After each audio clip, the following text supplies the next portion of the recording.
अगर किसी भी आरसीसी स्ट्रक्चर में स्लैब 28 दिनों के बाद भी अपनी रिक्वायर्ड स्ट्रेंथ अचीव नहीं करती है तो ये एक बहुत ही सीरियस सिचुएशन मानी जाती है, क्योंकि स्लैब पूरे स्ट्रक्चर का मेजर लोड कैरी करती है।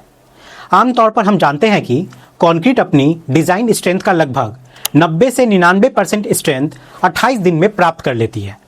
इसलिए 28 डेज का क्यूब स्ट्रेंथ कंस्ट्रक्शन इंडस्ट्री में एक स्टैंडर्ड बेंचमार्क होता है।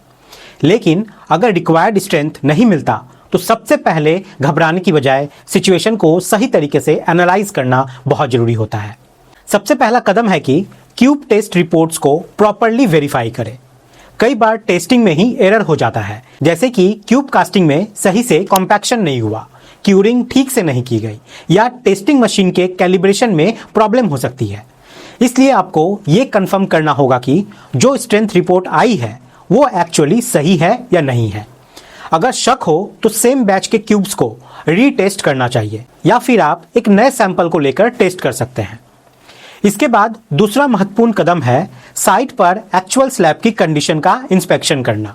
कई बार क्यूब स्ट्रेंथ कम आती है, लेकिन एक्चुअल स्ट्रक्चर में कंक्रीट की स्ट्रेंथ सेटिस्फैक्टरी मिल सकती है। इसके लिए नॉन डिस्ट्रक्टिव टेस्ट यानी कि एनडीटी जैसे रिबाउंड हैमर टेस्ट या फिर अल्ट्रासोनिक पल्स वेलोसिटी टेस्ट आप करवा सकते हैं। रिबाउंड हैमर टेस्ट से आपको सरफेस हार्डनेस का आइडिया मिलता है और अल्ट्रासोनिक पल्स वेलोसिटी टेस्ट से इंटरनल क्वालिटी का अंदाजा लगता है।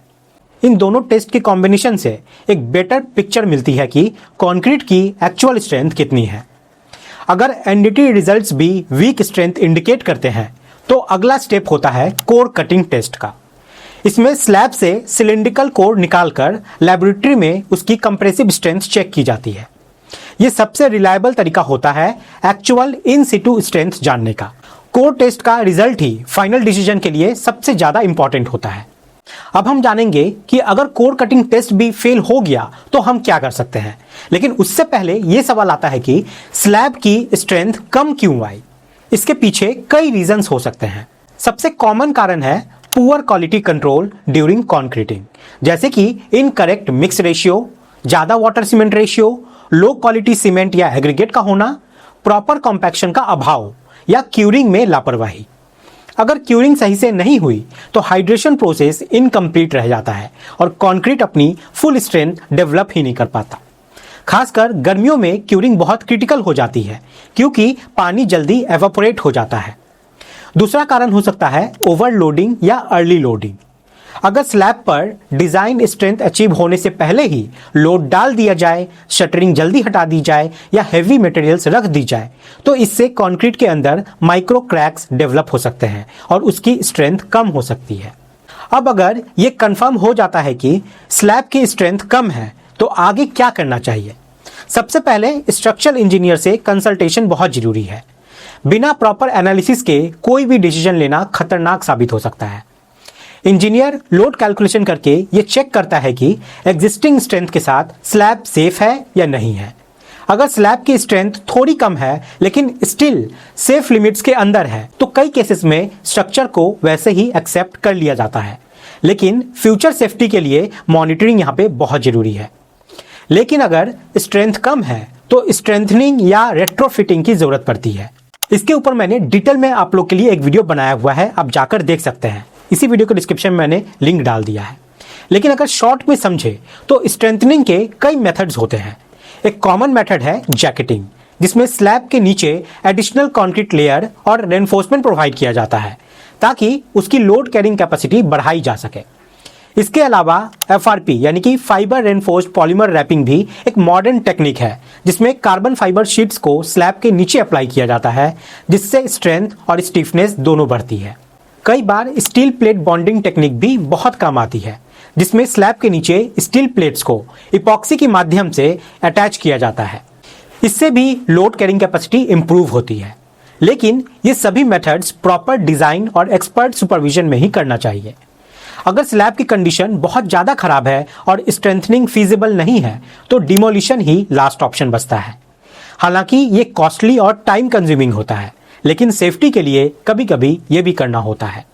इस पूरे प्रोसेस में एक बात हमेशा ध्यान में रखनी चाहिए कि prevention is better than cure. यानी कि कंक्रीटिंग के समय ही क्वालिटी कंट्रोल पर पूरा ध्यान देना चाहिए। प्रॉपर मिक्स डिजाइन, सही बैचिंग, सही से कॉम्पैक्शन और मिनिमम 7 to 14 दिनों तक प्रॉपर क्यूरिंग जरूरी है। अगर आप इसे शुरू से ही फॉलो सही तरीके से करते हैं तो इस तरीके के प्रॉब्लम्स को काफी हद तक अवॉइड किया जा सकता है। इसलिए अगर 28 डेज के बाद स्लैब स्ट्रेंथ अचीव नहीं करती तो पैनिक करने की जरूरत नहीं है, बल्कि सिस्टमेटिक अप्रोच अपनाने की जरूरत है। पहले टेस्ट रिपोर्ट वेरीफाई करें, एनडीटी और कोड टेस्ट करवाएं, कारण को आइडेंटिफाई करें और एक्सपर्ट गाइडेंस से ही सही डिसीजन लें। यही एक प्रोफेशनल सिविल इंजीनियर की पहचान होती है। अब कोशिश करते हैं इस सिचुएशन को और ज्यादा प्रैक्टिकल तरीके से समझने की, क्योंकि जो साइट पर होता है वही असली नॉलेज होता है। मान लीजिए आपने किसी रेसिडेंशियल बिल्डिंग या कॉमर्शियल प्रोजेक्ट में स्लैब कास्टिंग करवाई और 28 डेज क्यूब टेस्ट रिपोर्ट में स्ट्रेंथ रिक्वायर्ड वैल्यू से कम आ गई। अब यहां से आपका असली डिसीजन मेकिंग स्किल शुरू होता है। सबसे पहले आपको यह समझना होगा कि कम स्ट्रेंथ का मतलब कितना कम है। अगर डिजाइन स्ट्रेंथ M25 है और आपको 23 या 25 MPa मिल रहा है तो ये मार्जिनल डेविएशन हो सकता है, जिसे कई कोड्स कुछ कंडीशन में एक्सेप्टेबल भी मानते हैं। लेकिन अगर स्ट्रेंथ 18 या 20 या उससे कम चली गई तो ये एक सीरियस कंसर्न है। इसलिए परसेंटेज डेविएशन निकालना बहुत जरूरी है। इसके बाद आपको IS कोड के गाइडलाइंस को फॉलो करना चाहिए, खासकर IS 456। इस कोड में क्लियरली बताया गया है कि एक्सेप्टेंस क्राइटेरिया क्या होते हैं और किन कंडीशन में कंक्रीट को रिजेक्ट किया जा सकता है। बहुत सारे इंजीनियर्स बिना कोड रेफर किए डिसीजन ले लेते हैं, जो बाद में प्रॉब्लम बन सकता है। और ये जो एक्सेप्टेंस क्राइटेरिया है, इस पे मैंने डिटेल में 2 वीडियो बनाया हुआ है जो आप लोग के द्वारा बहुत ज्यादा पसंद किया गया है। जाके उसको देखना भी मत भूलिएगा। अब यहाँ पे एक और इंपॉर्टेंट पॉइंट, वो है डॉक्यूमेंटेशन। जो भी टेस्ट आपने कराए उसके रिपोर्ट्स प्रॉपरली मेंटेन करें। फ्यूचर में अगर कोई इशू आता है तो यही डॉक्यूमेंट्स आपके सपोर्ट में काम आएगा। कई बार लीगल केसेस में भी ये रिपोर्ट्स बहुत काम आते हैं। उसके बाद इंटरव्यू पॉइंट ऑफ व्यू से भी ये टॉपिक बहुत इंपॉर्टेंट है। कई बार इंटरव्यूअर आपसे पूछता है what will you do if concrete fails after 28 days. अगर आप सिर्फ इतना बोलेंगे कि मैं स्लैब तोड़ दूंगा तो ये गलत इंप्रेशन देगा। आपको इसका पूरा सिस्टमेटिक और प्रैक्टिकल अप्रोच बताना चाहिए, तभी जाके इससे आपकी प्रैक्टिकल अंडरस्टैंडिंग दिखाई देगी और आप जॉब को क्रैक कर पाएंगे। अंत में एक बहुत इंपॉर्टेंट बात याद रखिए कि कंक्रीट एक लिविंग मटेरियल की तरह बिहेव करता है। इसकी स्ट्रेंथ कई फैक्टर्स पर डिपेंड करती है और हर साइट कंडीशन अलग अलग होती है, इसलिए हर प्रॉब्लम का सॉल्यूशन भी अलग होता है। एक एक्सपीरियंस सिविल इंजीनियर वही होता है जो सिचुएशन को समझकर सही डिसीजन ले सके, ना कि ब्लाइंडली किसी भी मेथड को फॉलो करे। अगर स्लैब 28 दिनों के बाद भी स्ट्रेंथ अचीव नहीं करती है तो ये एंड नहीं है, बल्कि ये एक सिग्नल है कि आपको डीपर इन्वेस्टिगेशन करनी चाहिए। यहाँ पे आप सही अप्रोच अपनाकर आप स्ट्रक्चर को सेफ भी बना सकते हैं और अननेसेसरी लॉस से भी बच सकते हैं। यही रियल साइट इंजीनियरिंग है जो आपको किताबों में नहीं बल्कि एक्सपीरियंस से मिलती है। अगर आप वीडियो में यहाँ तक बने हुए हैं तो आपको वीडियो जरूर पसंद आई होगी।